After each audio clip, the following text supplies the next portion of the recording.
आपने पुलिस को तरह तरह की ड्यूटी करते हुए देखा होगा। इलेक्शन आता है तो इलेक्शन की ड्यूटी करते हैं, त्योहार आता है तो उसमें कोई ड्यूटी करते हैं, बाजारों में ड्यूटी करते हैं। कभी आपने पाइपलाइन की रखवाली करते नहीं देखा होगा। दिल्ली में पाइपलाइन की रखवाली कर रही है दिल्ली पुलिस इस वक्त।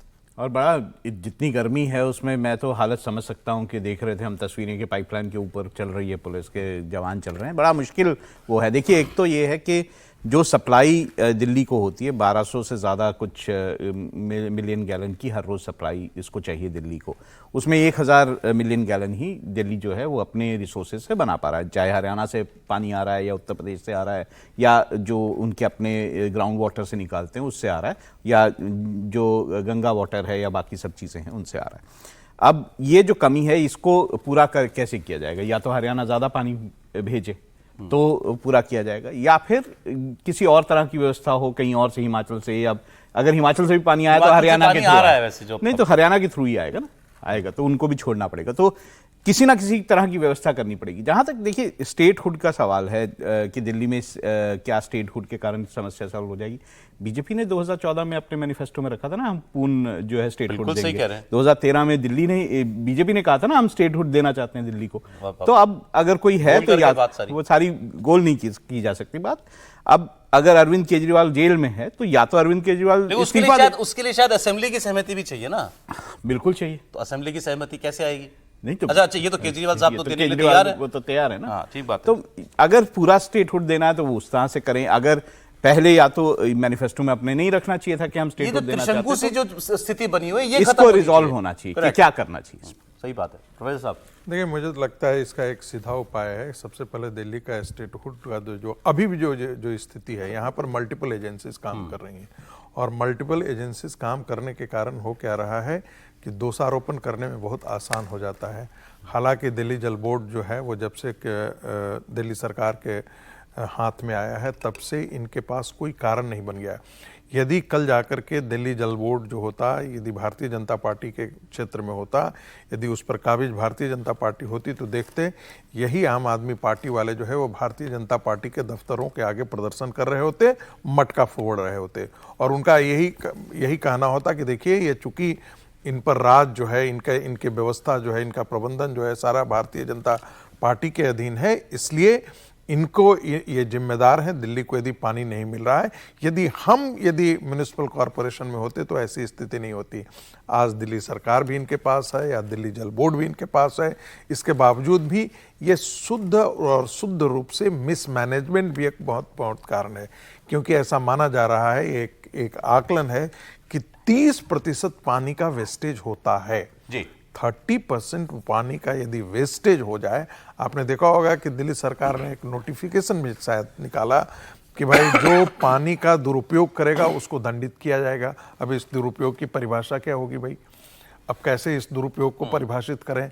क्या ज़्यादा पानी यदि आप नहा लेते हैं तब क्या आपके यहाँ कोई ऐसा इस प्रकार का, जैसे वह हम गैस कनेक्शन में हम सप्लाई के लिए जो हम फिक्स करते हैं मीटर्स लगा हुआ है, लेकिन यदि मान लेते हैं कि ज़्यादा मीटर से तो लोग कहेगा ना कि हमारे यहाँ घर में आ गया 20 आदमी आया हुआ था, हमने ज़्यादा आज खर्चा किया, इस महीने हमारे 10 गेस्ट आ गए।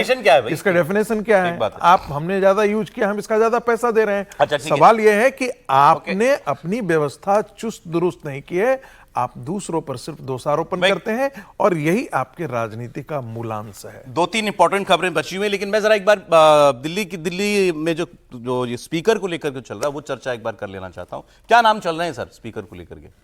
देखिए, स्पीकर पर अभी तो ओम बिरला साहब की सबसे तगड़ी वाली पक्की वाली दावेदारी है और भले अभी तक ये नहीं होता रहा है कि दूसरी बार कोई लोकसभा अध्यक्ष कंटिन्यूएशन में बने, लेकिन ये भी तो सच है कि नरेंद्र मोदी ने जिस तरह की राजनीति की है, जिस तरह का मंत्रिमंडल बनाया है, लगभग कंटिन्यूटी है। जो पहले लोग स्पीकर आज तक कभी कोई रिपीट नहीं हुआ। 1-2 बार पहले बलराम जाखड़ एक बार हुए हैं और एक बार और पीए संगमा शायद 2 बार कंटिन्यूएशन में कोई नहीं हुआ। इनको पूरे टर्म नहीं मिले, शायद पूरे टर्म थे। बलराम जाखड़ पूरे 10 साल पूरे टर्म थे, लेकिन उसके अलावा कोई हुआ नहीं। तो क्या अब ओम बिरला वो रिकॉर्ड बनाने जा रहे हैं? और नरेंद्र मोदी जिस तरह से हम लोगों ने देखा है जो मंत्रिपरिषद बना, तो उसमें वो सबसे बड़े दावेदार। दूसरा एक ये बनता है कि भाई टीडीपी अगर चाहेगी तो टीडीपी के जो चंद्रबाबू नायडू हैं, उनकी पत्नी भुवनेश्वरी देवी और उनकी बहन पुरंदेश्वरी भाजपा के अध्यक्ष हैं, सांसद हैं, तो उनकी ही साली हैं। एक समझौते के तहत वो हो सकता है, पहले एक समय में बड़ा मनमुटाव सा था, आजकल बहुत अच्छे संबंध हैं, अच्छे रिश्ते हैं। तो एक वो हो सकते हैं जो बहुत अच्छे कहें कि दावेदार थे। उसके अलावा तो ढेर सारे नाम चर्चा में चलते हैं, बहुत समय से लोग ये बात सही है कि टीडीपी चाहती है स्पीकर का पोस्ट? हाँ सही है। देखिए ये बात तो चर्चा बिल्कुल, चलती है। देखिए ये- पहले भी स्पीकर का पोस्ट रहा है टीडीपी के पास, बालायोगी रहे हैं, तो वो हालांकि वो जाजन- बड़ा हाँ, खराब था। जो भी वो रहा है। बीजेपी के लिए अनुभव बड़ा अनुभव खराब। खराब। वो कहानी बताइए ना ये उसको। जीएमसी बालियोगी स्पीकर थे, अटल जी की सरकार थी, और गिरधर गमांग ये 1999 वाली सरकार, 1998 वाली सरकार, 1988 वाली सरकार एक वोट से गिर गया था, और उनकी सरकार गिर गई थी। गिरधर गमांग सांसद थे, उड़ीसा का चुनाव हुआ, कांग्रेस पार्टी उड़ीसा का चुनाव जीती, गिरधर गमांग को मुख्यमंत्री बना दिया गया। वो सीएम भी थे, लेकिन तब तक सांसद भी थे, उन्होंने इस्तीफा नहीं दिया था, एक वोट की बात रह गई थी। और यही टीएमसी के जो टीडीपी के जो स्पीकर थे, उन्होंने उनको वोट डालने की अनुमति दे दी थी, और उस एक वोट से अटल जी की सरकार गिर गई थी। और पुरानी संसद का जो सभागार है वो भी जीएमसी बालियोगी के नाम पर है। अच्छा, वो सभागार, और अब वही टीडीपी जो है सत्ता में। देखिए ये तो होगा, जब कोalition गवर्नमेंट होगी तो टीडीपी और जेडीयू इनकी बात रहेगी। जहां तक स्पीकर की बात है, वो अपनी बात रखेंगे, और यही चर्चाओं में है कि जेडीयू और जो है चंद्रबाबू नायडू, वो किस तरह से इसमें प्रेशर डालते हैं या नहीं डालते हैं, और उसी को भुनाने की कोशिश जो है विपक्ष कर रहा है। उसका भी ये कहना है कि अगर हमें आप डिप्टी स्पीकर की पोस्ट नहीं देते तो हम स्पीकर के लिए चुनाव में भी शामिल होंगे, और उसमें क्या कोई गणित बदलेगा या नहीं बदलेगा, उसको देखने वाली बात होगी। मुझे नहीं लगता कि टीडीपी और जेडीयू जो है वो इस तरह का कोई कदम उठाएगा स्पीकर को लेके कि जो मुश्किल में डाले। बीजेपी तो नहीं देना चाहेगी ना ये पोस्ट। नेचुरली बीजेपी क्यों देना चाहेगी? बीजेपी स्पीकर की पोस्ट अगर दे देते हैं तो आपका सारा जो गणित होता है किसी भी बिल को लेकर या किसी भी मामले को लेकर, वो बिगड़ जाता है। तो बीजेपी नहीं चाहेगी कि ऐसा हो, और बीजेपी क्या शायद खबर कह है भी स्पीकर रही की पोस्ट को लेकर? देखिए कल ओम बिरला जी ने लंच दिया था पत्रकारों को, और कल बड़े खुश थे वो, और उनकी बातचीत से लग रहा था कि शायद उनको उम्मीद है कि पार्टी उन्हें दोबारा स्पीकर बनाएगी। हाँ, उन्हें मतलब उनके हावभाव बता रहे थे कि शायद उन्हें पार्टी दोबारा स्पीकर बनाने जा जितने रही है। बहुत नामों खुश की थे। चर्चा चल रही थी, सब तो मंत्री बन गए। नहीं, अभी कई नाम भी, नाम। भर्तृहरि प्रताप का भी नाम चल रहा है, जो बीजेपी में आए, उड़ीसा के जो हैं 6 बार के सांसद हैं, उनके बारे में प्रसाद का भी नाम चल रहा है। लोग ले रहे हैं। रविशंकर प्रसाद, कई लोगों के नाम चल रहे हैं। लेकिन प्रधानमंत्री मोदी जिस तरीका चुनाव करते हैं, आप देखिए, मतलब जब 2019 में ओम बिरला को बनाया था तो ऐसा माना जा रहा था कि ओम बिरला का कहीं नाम ही नहीं था, अचानक ओम बिरला का नाम आ गया था। तो मुझे ऐसा लगा कि प्रधानमंत्री मोदी बड़ा कोई सरप्राइजिंग नाम भी लेकर आ सकते हैं। जरूरी नहीं कि ओम बिरला ही बनेंगे, कोई सरप्राइजिंग नाम भी लेकर आ सकते हैं, क्योंकि अब विपक्ष जिस तरीके से मजबूत है तो प्रधानमंत्री मोदी को नया एक्सपेरिमेंट भी कर सकते हैं।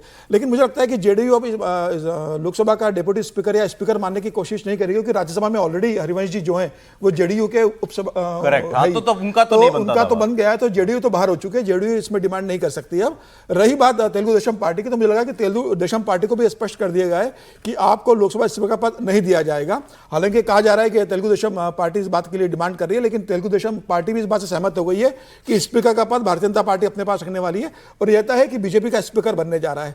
अब कौन बनेगा, यह सबसे बड़ी मतलब प्रश्न है। तो कई लोगों के नाम चल रहे हैं इसके अंदर। ऐसा कहा जा रहा है कि भाई भर्तृहरि प्रताप भी बन सकते हैं, कोई किसी दूसरे सरप्राइजिंग नाम भी प्रधानमंत्री मोदी। भर्तृहरि प्रताप कौन से राज्य से हैं? ये उड़ीसा से आते हैं, 6 बार के सांसद है, बहुत अच्छे सांसद का कार्यकाल उनका रहा है। पहले बीजू जनता दल में थे, अब भारतीय जनता पार्टी के अंदर आ गए। तो उनके बारे में कहा जा रहा है कि प्रधानमंत्री इसमें भी कोई सरप्राइजिंग दे सकते हैं। लेकिन मुझे लग रहा है कि जो भी होगा नाम अच्छा होगा, प्रधानमंत्री सोच के देंगे, एक नया नाम आएगा। ओम बिरला की संभावना चर्चा में जरूर, लेकिन मुझे लगता है कि सरप्राइजिंग मिल भी सकता है इस बार, वहां पर कोई नया नाम भी हमें दिख सकता है। जहाँ तक मेरी जानकारी है, तेलुगु देशम पार्टी ने स्पीकर के लिए कोई डिमांड नहीं किया है अपनी तरफ से। टीडीपी और जेडीयू ने किसी ने कोई डिमांड नहीं किया है कि हमको स्पीकर पद के लिए, और भारतीय जनता पार्टी इस मामले में बहुत स्पष्ट है कि स्पीकर का पद वो अपने पास रखने जा रही है। जो मेरे सोर्स हैं वो आज के दिन में यही कहते हैं कि टीडीपी इस बात के लिए कुछ इसके बारे में चर्चा नहीं कर रही है। टीडीपी का मूल जो है वो इस बात पर टिका हुआ है कि आप हमको पैसा दीजिए, हम अपना आंध्रा तक अपने आप को सीमित करने हैं, और दिल्ली में आपको जो करने की इच्छा है जितना आप कर सकते हैं। हमारा फोकस आंध्र प्रदेश है। हमें दिल्ली की राजनीति से बहुत कुछ लेना देना नहीं है। अब रही बात कि ओम बिरला के अतिरिक्त, तो मेरी जानकारी में है कि ओम बिरला संभवतः ना होकर के कोई दूसरा ही लोकसभा का अध्यक्ष है। इनको रिटर्न नहीं मिलेगा, रीटर्म संभवतः नहीं मिलेगा और कोई और जो है वो इस बार उनकी डेप्यूटी जगह स्पीकर का भी चल रहा है सर, इस बार डेप्यूटी स्पीकर भी रहेगा, पिछली बार नहीं था।